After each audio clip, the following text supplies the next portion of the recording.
د دنیا قانون ببلوی مونږ بنیو د روپے سیز بپسلوی مونږ بنیو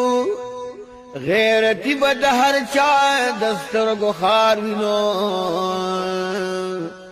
بے غیرت به پکې خپلوي مونږ بنیو د کشره او مشره لحال به ورک شي بې شرمي به تر کابل وي مونږ بنیو ناری نو زنانه فرق به ورک شي نو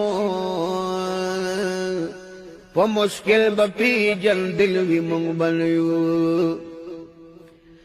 زورور ته به هر څوک وایي چې اړوي په کمزوري به دنګل وي مونږ بنیو مسلمان به د کافر د لاسه جاړي نو